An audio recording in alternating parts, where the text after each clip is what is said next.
Hello, fellow audio nerds. I'm Steph, and this is MajorHiFi. So, about a year ago, I got a chance to listen to the Hifiman Ananda, which I really enjoyed, and I'll post a link to that video review here.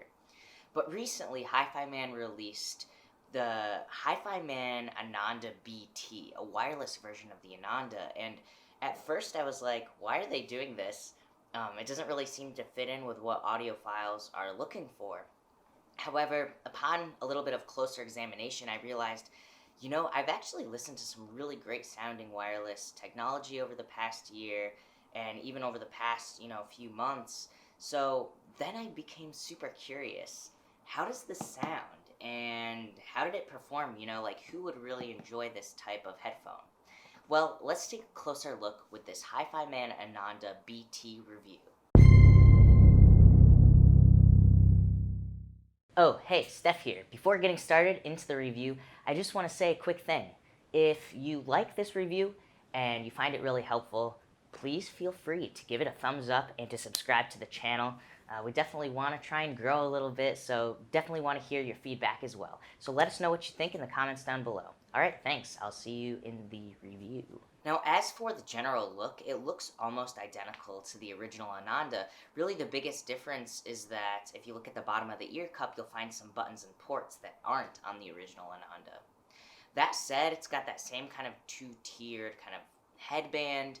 It's got kind of this thin metal for the headband and for the yokes. It's got this matte black metal finish with kind of the silver window shade style grille. It's got that mature kind of classy look to it. But then it also has all these other features. Now for my head, it was a really comfortable fit. The headband kind of reaches all the way across the top of the head, so it really kind of feels like an even distribution of weight. One of my colleagues say that it kind of felt a little bit less balanced on his head. He has a much bigger head than I do, so it wasn't as comfortable for him, but for me, it was super comfortable. The ear pads have kind of this bouncy foam, and on the outside, it's coated in leather, but then the part that actually touches your head, that touches your ears, is kind of this thin, kind of breathable spandex material, so it doesn't get too hot. And then I also found that it had a pretty nice secure clamping force. It wasn't over the top too tight, but it did feel comfortable. And again, my colleague who has a kind of much bigger head than I do said that the clamping force felt really kind of like tight on his head, but for me it just felt secure, but it was super comfortable. Now it connects wirelessly via Bluetooth 5, supports aptX low latency, LDAC, Sony's high-res wireless codec. It supports HWC or LHDC, and then AAC and SBC. However, something that really caught my attention when I was doing a little research on this product is that it has a special DAC inside, and it's the same DAC that they use for the RSR 2000 Hifiman player. So I knew that it was sort of this dedicated DAC that is supposed to enhance the sound quality. And that's the biggest issue I see with Bluetooth products in regard to how an audiophile audience would take it, because a lot of Bluetooth products just don't specialize the DAC enough. It's not a high-res enough DAC, but it seems like Hifiman really put that attention into this one. The battery lasts for about 10 hours, although something worth noting is that I sort of realized that the headphones did not work wired when the headphones were turned off, which means that you need battery life in order to listen to these headphones. A lot of other Bluetooth headphones will have kind of just a straight like analog audio cable that you can listen with. These don't do that. The wired version is actually over a USB-C connection. Now, one other feature you should definitely be aware of is that it comes with a little gooseneck microphone, which means that the call quality is amazing. You can definitely use these headphones for conference calls or anything like that, but you can also use it for gaming, especially PC gaming, because it comes out because it can wire right up to a computer via the USB-C. Now let's get into the sound a little bit. The low frequencies were both clear and punchy. They had a good sense of extension. It did have a lot of similar characteristics as the original Ananda. Now I did notice a little bit of a boost around what sounded like 60 hertz, and this kind of brought that extra punch to kick drums, yet there's so much space around the low end.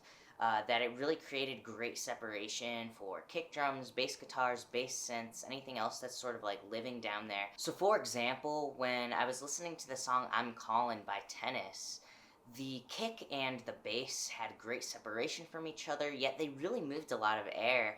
And because they both had good separation, it really created this super groovy, emotionally impactful kind of feel. Now, the kick had a good feeling of extension, yet remained tight and punchy, and so I found that was really well done and something that just makes it a super aesthetically pleasing low-end sound. Now, the middle frequencies of the Hifiman Ananda BT had good separation, yet sort of had emphasis toward the high mids. Now, the middle mids still felt really nice and full, harmonically complex, but there was kind of some emphasis toward vocals and attacks and things like that. In other words, the high mid response favored articulation over really a feeling of thickness. I did notice a little bit of a cut around what sounded like 2K, which sort of created this kind of stringent sort of separation between instruments that had more strictly middle mid-range information and those that had more kind of complex high mid information. For example, when I was listening to the song Thrash Unreal by Against Me, I found that the bass and the electric guitars both felt really full and had nice power, yet had that kind of good separation from each other and distinction between each other. And likewise, the electric guitars, which kind of are a little bit panned out, had good separation from each other as well. And that's really well done because sometimes in that song they can blend together a little bit. But in addition to that, I found that the electric guitars sort of had a lot of emphasis toward the fuzzy part of the distortion, so it just sort of gave them this overall kind of tonality that emphasized that fuzz a little bit. Now, the vocals sat a little bit forward in the mix, and really, in regard to the tonality of the voice, it really kind of emphasized the mouth and the teeth of the voice, so it was very articulate, but as opposed to feeling like super full or chesty. Now, as for the high frequencies of the Hifiman Ananda BT, they had a really nice sense of extension and lift. They also felt very harmonically complex, yet they sort of leaned upward, kind of away from thickness and more toward texture. Now, there was a little bit of a cut in the lower treble, which sort of kind of helped to create nice separation between the high mids and the rest of the high frequencies. Yet it still maintained that feeling of presence and of articulation, pronunciation, because of a boost around what sounded like 7K.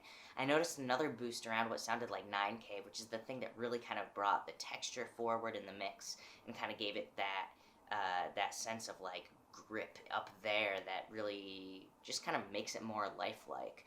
And then finally I noticed another boost around like 11 or 12K, which kind of gave it this feeling of lift without an overly emphasized sense of breath. So the air was sort of an inaudible air that just contributed to like a feeling as opposed to an actual sound, if that makes sense. For example, when I was listening to the song 1919 by Terry Lynn Carrington, I found that the texture of the cymbals, of the snare brushes, even of the wood of the upright bass was a little bit emphasized, and it kind of gave it this liveliness that felt really nice. The cymbals felt rich, yet they sort of leaned away from thickness more toward kind of their attacks and their textures, but still felt very harmonically complex. Additionally, the piano hammers had a little bit of emphasis as well, so it sort of like brought out the attacks of the piano, just making it feel really active when the piano played more active roles in the mix.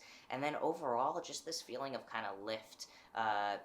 The entire mix as a whole had that kind of contributed just to its overall aesthetically pleasing sound. Now, as for the soundstage of the Hifiman Ananda BT, I mean, you're going to find that in regard to a wireless headphone, this is one of the most expansive sound stages that you will find, hands down. Now, the feeling of width, the feeling of height, both had a great sense of extension.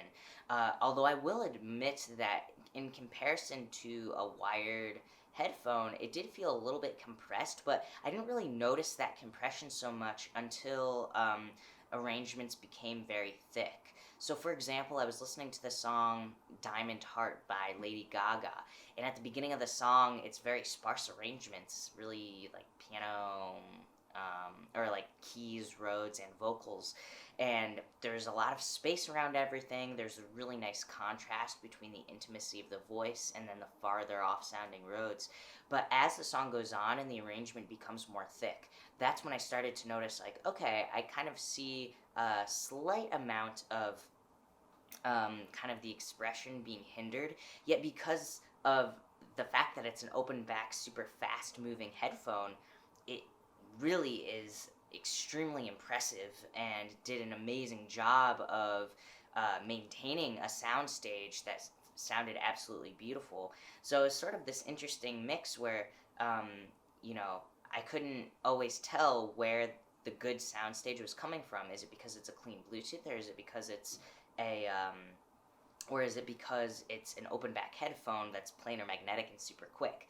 But what I ultimately landed on when asking myself that question was that it's really the headphone that creates that soundstage. It's not necessarily the clean Bluetooth, but it's something to be aware of if you are considering getting these, because you're going to get a very clean image of the sound, one with an expansive kind of soundstage, but that if you're trying to compare it side by side with something that's wired, I still think the wired performs a little bit better. Overall, the Hifiman Ananda BT is going to be a great option for audiophiles who want a very pretty and engaging sound without the mess of wires. And if you need a really clean microphone sound for conference calls, business calls, or for gaming, anything where you really need that clean sound, having that attached microphone is going to make it sound awesome for you. The wired version feels a little bit cleaner to me overall, but I will say that this is the convenience you get from this being wireless really is going to be a winner for a lot of people out there I know. Thank you so much for watching. For a closer look at my experience with the Hifiman Ananda BT, you can check out the link in the description box to my written article review of the same headphones. If you like this video, please give it a thumbs up, and for more videos like this, be sure to subscribe. Alright everybody, I will see you next time. Bye.